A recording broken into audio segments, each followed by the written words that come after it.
Todos, em nome de Jesus, vamos colocar de pé, meus amados irmãos e irmãs. Vamos juntos fazer uma leitura na carta de Paulo aos Efésios, capítulo 2. Você que está com a sua Bíblia, está conosco de uma maneira presencial, para você que nos acompanha direto de sua casa. Carta de Paulo aos Efésios, capítulo 2, a partir do versículo 11, para a nossa meditação dessa noite.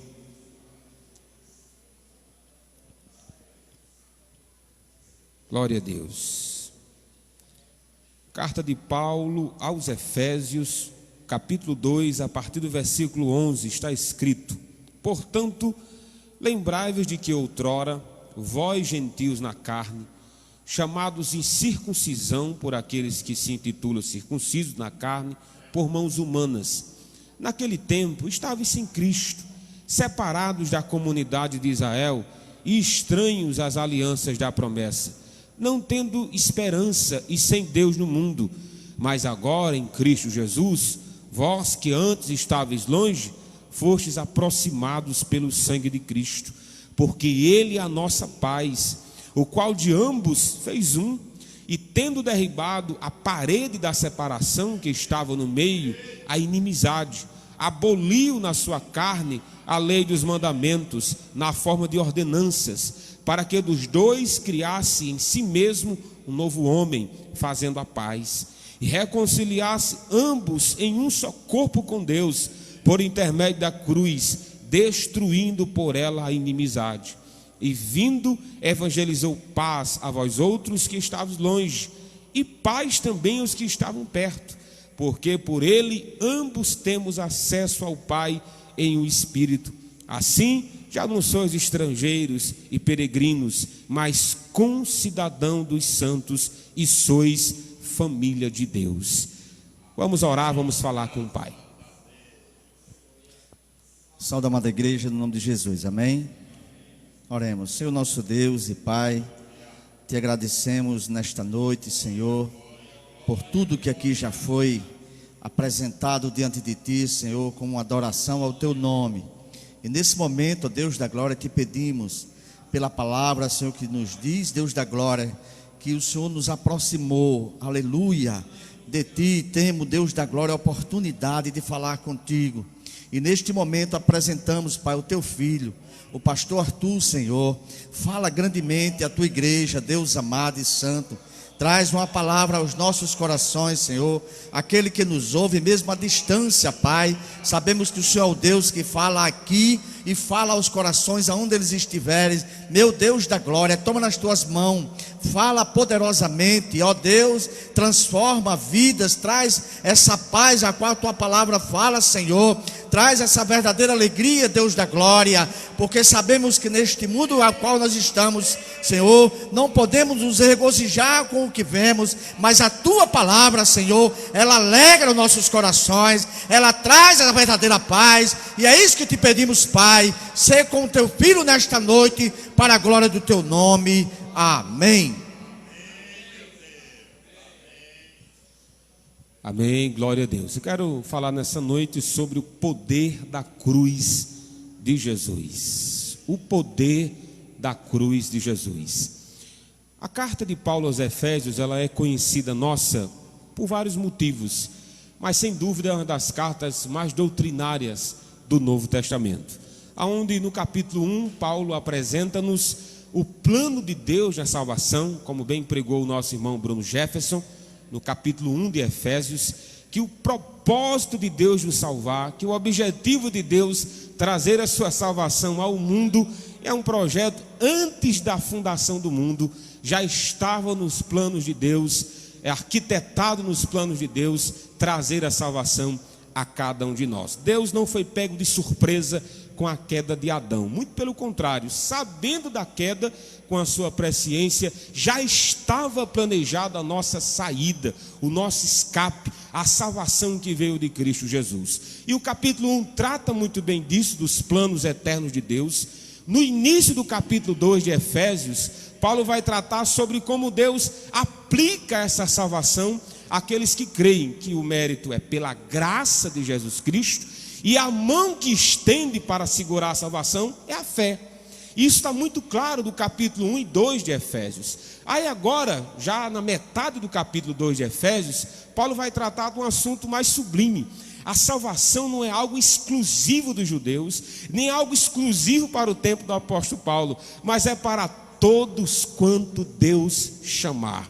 O objetivo de Deus salvar, o poder da cruz de Jesus não se limitou ao primeiro século, nem ao segundo século. E enquanto houver um ser humano sobre a terra, há propósito de Deus em salvá-lo, há o objetivo de Deus em resgatá-lo e fazer parte da família de Deus. Então no capítulo 2, a partir do versículo 11, Paulo está tratando disso, a abrangência da salvação de Deus. Somos salvos pela graça, por meio da fé, por causa do nosso Senhor Jesus Cristo. Glória a Deus por isso. Mas quem pode abraçar essa salvação? A quem se dirige a salvação de Deus? Seria que é só alguns? Claro que não, meus irmãos. É todo mundo. Cristo disse: ide por todo mundo e pregai o Evangelho. Essa é a abrangência do Evangelho de Deus.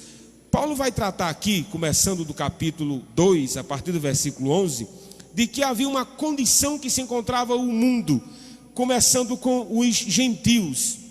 E ele vai falar como estavam os gentios sem a cruz de Jesus. Depois ele vai tratar sobre a frustração dos judeus que a cruz de Cristo causou. E depois eu encerro falando sobre as bênçãos que a cruz de Jesus nos trouxe. Se você puder acompanhar com a sua Bíblia aberta, a partir do versículo 11, vejamos aí qual foi os efeitos que nós encontrávamos sem a cruz de Jesus, como estavam os gentios. O versículo 11 vai dizer que nós nem da linhagem santa nós fazíamos parte. Ele diz aí: portanto, lembrai-vos de que outrora vós gentios na carne, chamada de circuncisão por aqueles que se intitulavam circuncidados na carne, por mãos humanas, nós não fazíamos parte. O que é gentil, meus irmãos? Gentil é todo povo que não é judeu. Então, se você não é judeu, você entra aí na classificação dos gentios. Paulo está desenvolvendo aqui o seguinte raciocínio: de início os judeus achavam que Cristo era exclusivamente deles, mas como se encontravam os gentios antes da cruz de Jesus? Aí Paulo desenvolve a ideia. Paulo começa dizendo: primeiro, a gente nem da linhagem santa os gentios faziam parte. Nós éramos chamados pelos judeus de quê? De incircunciso. Lembremos aí daquele diálogozinho que Jesus teve, já no início, de uma citação que está no livro de 1 Samuel, quando Davi vai tratar com Golias. Como é que ele chama Golias? Ele chama de Golias? Não. Ele diz: quem é esse incircunciso para afrontar o Deus vivo? Na visão de todo judeu, quem não fosse da linhagem santa de Abraão não era o povo de Deus, era um incircunciso. Se não quiser chamar pelo nome, não tem problema nenhum, é só chamar incircunciso, que já estava bom demais para os judeus. Assim é que se encontrava os gentios antes da cruz de Jesus. Como se não bastasse não fazer parte da linhagem santa, o versículo 12 vai dizer que estávamos sem Jesus. Nós nem tínhamos a linhagem santa, nem tínhamos a esperança em Cristo Jesus. Ele diz aí, versículo 12: naquele tempo estavais sem Cristo. Eu não estou dizendo, irmãos, que não havia os cristos dos gentios. Havia os seus deuses, as suas crenças, a sua forma de salvação. Mas tudo isso, meus irmãos, os tornava cada vez mais perdidos. Todos os povos estavam perdidos e longe de Deus. E Paulo está dizendo isso: olha, vocês nem faziam parte da linhagem santa e nem de Cristo vocês ouviram falar. Essa era a situação dos gentios. E o negócio piora. Aí Paulo diz: não, mas não é só sem Cristo não. Nós também estávamos separados da comunidade de Israel. Era possível, irmãos, um judeu, através de um ato chamado proselitismo, ele tornava um gentio em judeu. A única forma de salvação era o próprio povo judeu sair espalhando pelo mundo que um cordeiro estava por vir. Essa era a obrigação do povo de Israel. Eles fizeram isso, irmãos? Claro que não.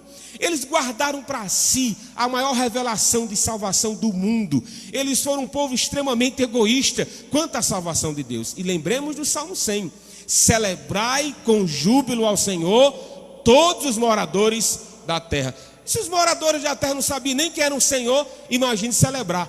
Mas competia aos judeus espalharem essa verdade. Mas eles não fizeram isso. Então nós estávamos longe de Deus, separados da linhagem, nem da linhagem santa nós estávamos. Nós éramos estranhos às alianças. Aí Paulo vai dizer ainda no versículo 12, ele diz, olha, separados da comunidade de Israel, estranhos às alianças da promessa. Que promessa é essa? Que aliança é essa? Você acha que nós chegássemos lá nos filisteus, nos tempos antes de Cristo mandar que os discípulos fossem ao mundo? Ei, você está sabendo que tem uma aliança feita a um homem chamado Abraão, que através de um dos descendentes dele, todos os povos da terra seriam benditos? Ninguém saberia disso. Ninguém saberia disso. Aí Paulo disse, era a situação dos gentios. Estava longe de Deus, não fazia parte da linhagem santa, eram estranhos às alianças de Deus. Eles não sabiam a aliança que fez com Abraão, com Isaac, com Jacó. Essa era a situação dos gentios, tão perdido quanto, longe de Deus. Aí Paulo piora a situação, já está feia para nós, né? Aí Paulo diz, não, mas tem mais, nós não tínhamos esperança. Não o que ele diz aí no versículo 12, ele diz, estranhos às alianças da promessa, não tendo esperança. Meus irmãos, se nós conversássemos, até hoje, né? Se você conversar aí com um pagão, que tem a sua religião como meio de salvação, ele vai dizer que crê na sua salvação, por causa dos seus méritos, ele vai acreditar que crê na sua salvação, porque está se esforçando para isso, merece isso, mas isso não traz esperança. Não traz firmeza. Todo homem, toda mulher quando nasce, já nasce perdido, irmãos, já nasce condenado. Lembremos da palavra de Paulo, todos pecaram e afastados estão da glória de Deus. Sem a cruz de Cristo, os gentios estavam perdidos e os judeus também. A cruz de Cristo, ela deve ser lembrada, a importância da morte de Cristo deve ser lembrada, porque sem ela não haveria salvação. Aí Paulo diz, sim, está certo, nós não temos esperança, ou se temos, é uma esperança frágil. Mas pior, finalzinho aí do versículo 12, Paulo diz aí, não tendo esperança sem Deus no mundo. Se nós chegássemos para um filisteu e dissesse assim, você tem Deus? Ele ia dizer assim, se tem um povo que tem Deus, somos nós. Se fosse começar ali os filisteus, os amorreus, os heveus, os heteus, todos os povos até hoje acreditam na sua divindade ou nas suas divindades. Mas qual do povo que estava na terra que acreditava no Deus verdadeiro? Qual foi o povo que Deus se revelou como o Criador de todas as coisas e com aquele que ele fez um pacto? Foi o povo judeu, meus irmãos. Todos os povos que estavam sobre a terra estavam enganados. Mas pastor, eles não tinham conhecimento do Deus verdadeiro? Claro que tinham. Paulo vai dizer em Romanos capítulo 1, a partir do versículo 21, Paulo diz, porquanto, tendo conhecido a Deus, não glorificaram como Deus, nem lhe deram graças. Antes em seus discursos se desvaneceram, e o seu coração insensato se obscureceu. O capítulo 1 de Romanos, Paulo está dizendo, Deus se revelou a todos os indivíduos sobre a terra, de uma maneira pessoal e através da natureza. A natureza diz que há um Deus criador, que Ele é eterno e que Ele é todo poderoso. O que o mundo pagão faz com essa revelação? Eles sufocam essa revelação. Eles não querem prestar conta ao único Deus verdadeiro. Nós não evangelizamos para apresentar a Deus, porque eles sabem que existe. Nós evangelizamos para apresentar salvação. A única saída é a cruz de Cristo. É tanto que até hoje 98% do planeta sabe que existe Deus. Isso é inegável. E Paulo sabia disso. Aí Paulo diz, então reconheçamos, irmãos, que nós estávamos sem Deus. Sem a cruz de Jesus não tinha esperança, não tinha linhagem santa, não tinha nada que nos levasse à vida eterna.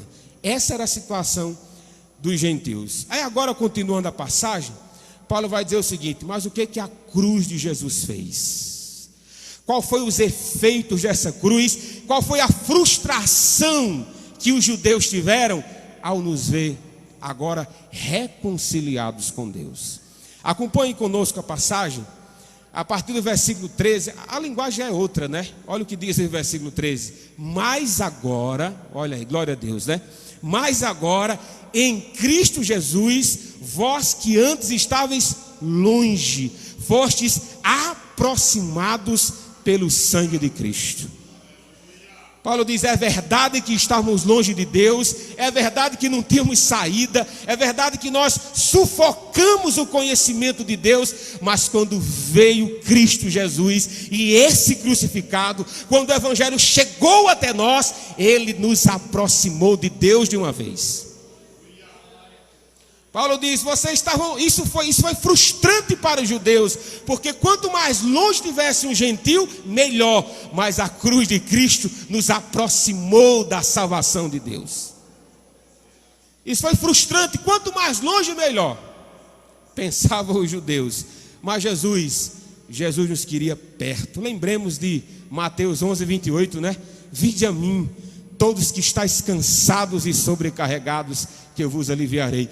Jesus não queria os povos longe dele, pelo contrário, ele queria perto dele.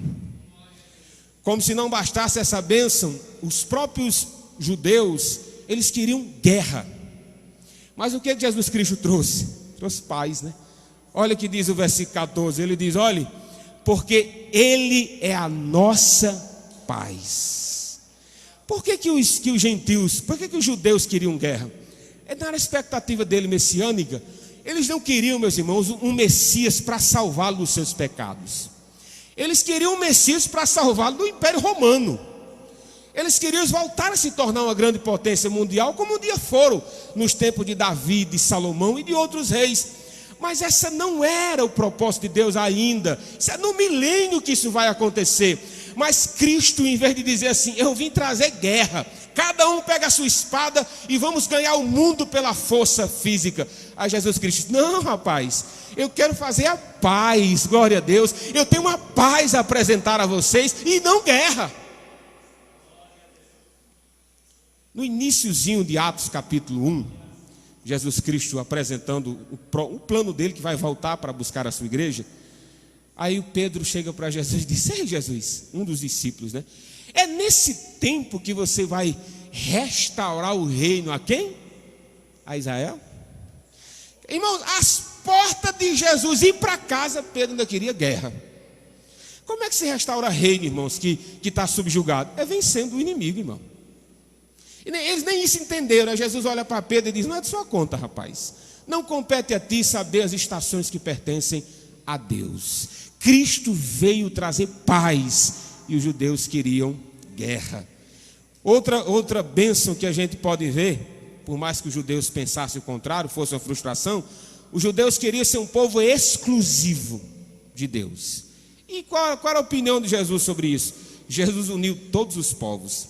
Continue comigo no versículo 14, ele diz, olhe, porque ele é a nossa paz, o qual de ambos fez um. De ambos o que, meus irmãos? Havia o povo judeu exclusivo do Senhor, onde houve uma revelação especial para Israel, e havia os gentios sobre a face da terra. Aí Paulo diz, é verdade, tinha esses dois, mas na cruz de Jesus, ele uniu e tornou um só povo, nascendo a igreja do Deus verdadeiro. Não há distinção de raça, não há distinção de cor, não há distinção econômica. Na cruz nós somos um só povo. Os judeus sim queriam ser um povo exclusivo, mas Jesus disse, o meu plano de salvação é para todas as nações que estão sobre a terra. Glória a Deus por isso. Sem dúvida eles tinham essa mentalidade exclusivista, mas isso não fazia parte dos planos de Jesus. Eu vou ler aqui para vocês Romanos 4, versículo 12 e 13.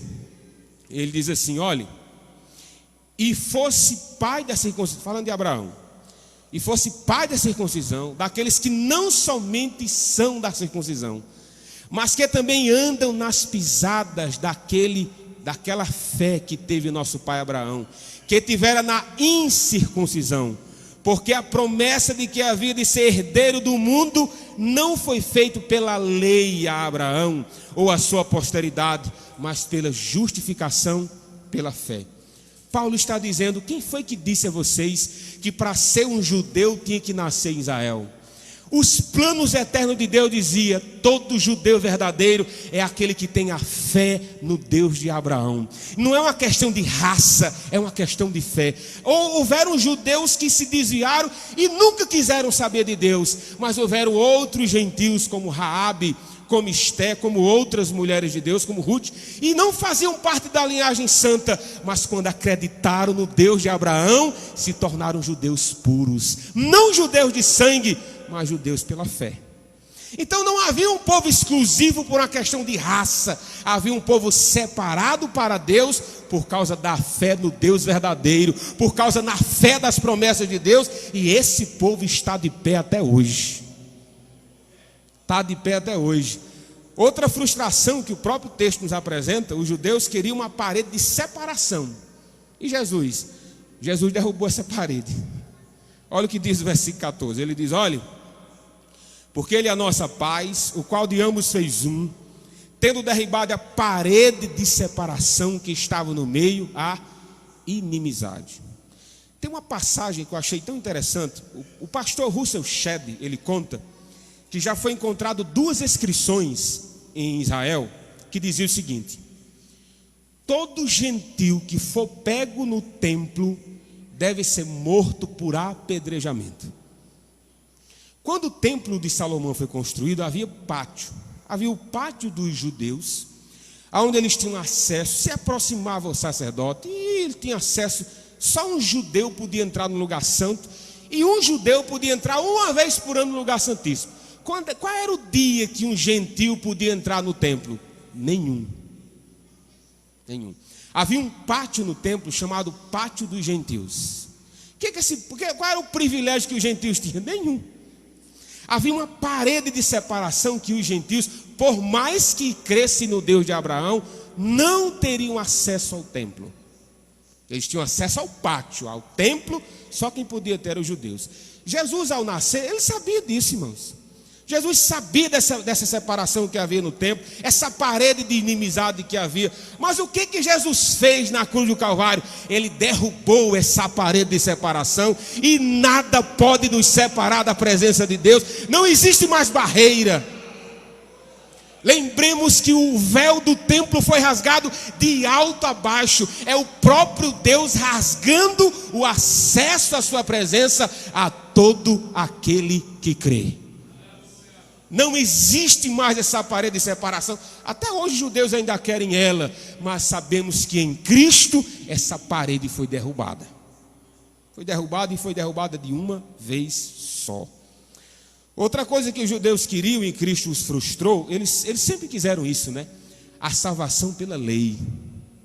Paulo não diz isso? Olha só no versículo 15. Continue comigo aí. Aboliu na sua carne a lei dos mandamentos na forma de ordenanças. Não era isso que os judeus queriam? Eles queriam a salvação pela lei. E o texto continua: para que dos dois criassem em si mesmo um novo homem, fazendo a paz. Os judeus queriam a lei, mas o que Cristo trouxe? Trouxe a graça, glória a Deus. A lei não foi dada para a salvação. A lei foi dada para apontar as nossas falhas, as nossas imperfeições, e nos conduzir. É um pedagogo, isso que é a lei. A lei nos pegava como criança e dizia: você está vendo que você não consegue cumprir os 10 mandamentos? Pois deixa eu levar você ao seu pai, que pode salvá-lo, que pode ajudá-lo. A lei nos levava a Cristo, pois só Ele pôde cumprir toda ela. Aí Paulo está dizendo: Cristo aboliu a lei das ordenanças. Não tem como nos aproximar de Deus pelos méritos nossos, mas pelos méritos de Cristo você pode se aproximar de Deus. Glória a Deus. Pela guarda dos mandamentos de Jesus, você pode ser santo e perfeito. Não há méritos em nós. Glória a Deus por causa da cruz de Jesus. E eu encerro a minha mensagem nessa noite falando sobre as bênçãos que Cristo trouxe para todos nós na cruz do Calvário. A primeira bênção está aí no versículo 17. Olha que bênção maravilhosa. Ele diz: olhe, e vindo, falando de Jesus, e vindo, evangelizou paz a vós outros que estavais longe, e paz também aos que estavam perto. Os judeus se achavam salvos, né? Mas se não tivesse esperança no Cordeiro que estava por vir, estavam perdidos. E os gentios também estavam perdidos. Mas naquela cruz, Cristo nos deu paz com Deus. Meus irmãos, qual era o nosso relacionamento com Deus sem a cruz? Nós éramos inimigos de Deus. Tem um versículo que a gente gosta, né? Se Deus é por nós, quem será? Não é bonito? Mas se Deus for contra você, meu filho, quem vai ser seu advogado? Se Deus for contra você, quem é que vai advogar a sua causa? Mas sabe qual é o maravilhoso disso, irmãos? Que naquela cruz, Deus é por nós.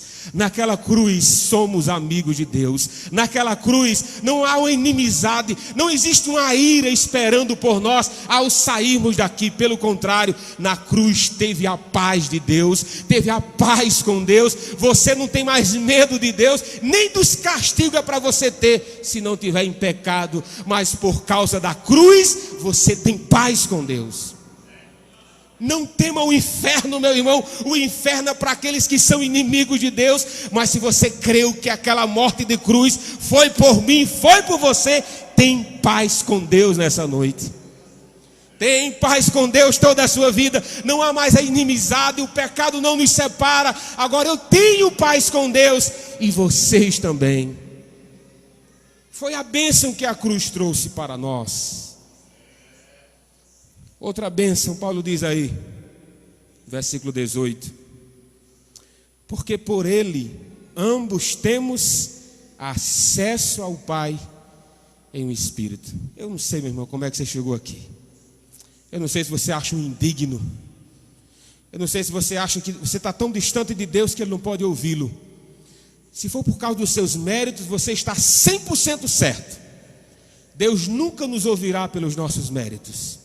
Mas se for por causa da cruz de Cristo, você tem acesso à presença de Deus. O sangue de Jesus é um novo e vivo caminho. Para onde, irmãos? Para Deus.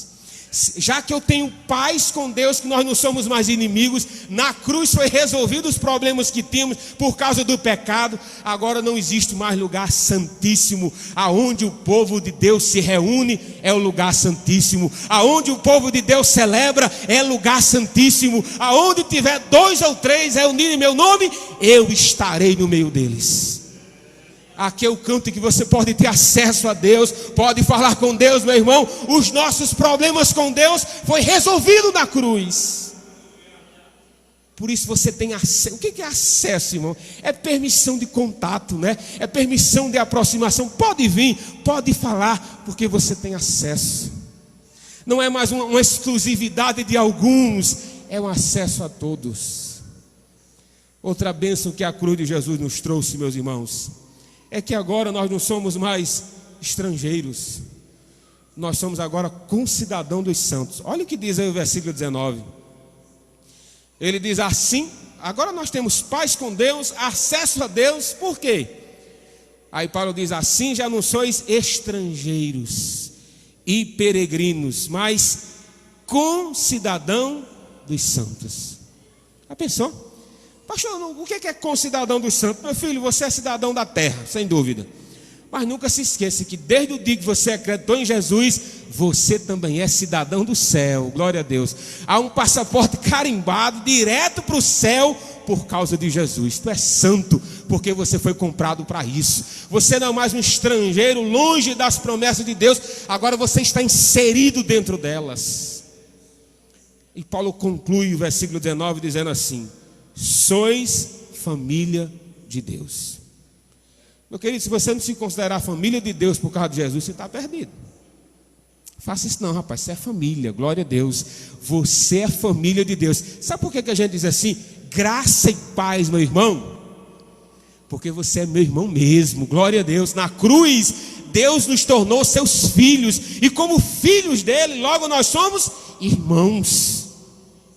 Pode ter certeza que você agora é família de Deus por causa de Cristo. Tenha convicção que você foi comprado, lavado e regenerado por causa do sangue de Jesus. Uma passagem como essa, meus irmãos, nos leva a refletir e deve mudar o nosso dia a dia. Algo em nós tem que ser mudado. E eu destaco só algumas verdades práticas para nós. Primeiro, nunca esqueçamos de onde Deus nos tirou. Isso nos leva a amá-lo cada vez mais. Lembra do início da minha mensagem? Nós éramos como? Longe de Deus, separados das alianças, não fazia parte da comunidade de Israel. Nós não conhecíamos a Deus pela revelação especial que é a Bíblia. Essa era a nossa situação. Agora você é filho, glória a Deus. Agora tu tem acesso, agora você é cidadão do céu. Se veja assim. Lembre de onde Deus tirou.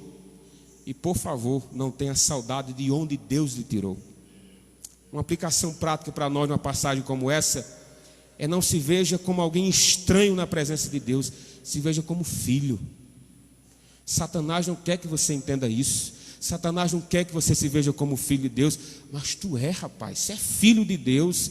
Foi comprado por alto preço, não se esqueça disso. O próprio Satanás quis dizer isso a Jesus: se tu és filho de Deus, manda que essas pedras se transformem em pães. Aí Jesus olha e diz: nem só de pão viverá o homem, Satanás, mas de toda palavra que sai da boca de Deus. Até a filiação de Jesus, que é o Filho unigênito do Pai, Satanás foi questionar. Imagina a nossa. Mas se veja como filho por causa da cruz. Por último, creia que Jesus te chama hoje para fazer parte da família dele. Você, meu amigo que está nos visitando, entendeu a grandeza do acesso que temos por causa da cruz de Jesus. Aquela morte foi por você também. Deus o chama hoje ao arrependimento. Deus o chama hoje a fazer parte dessa família espiritual. Pastor, quanto é que paga? Foi pago, meu filho. Foi pago. Tá tudo de graça hoje. Abraça pela fé que foi pago o alto preço na cruz do Calvário. Eu e você não poderíamos pagar. Aonde está a primeira pessoa que deseja voltar aos caminhos de Deus, fazer parte da família de Deus por causa de Cristo Jesus, o nosso Senhor? Deus o chama essa noite para fazer parte do povo dele. Aonde está você? Venha fazer parte da igreja de Jesus. Se não tem ninguém, que Deus abençoe. Ao término do culto, se desejar, nos procura, que a gente quer orar por você com todo prazer.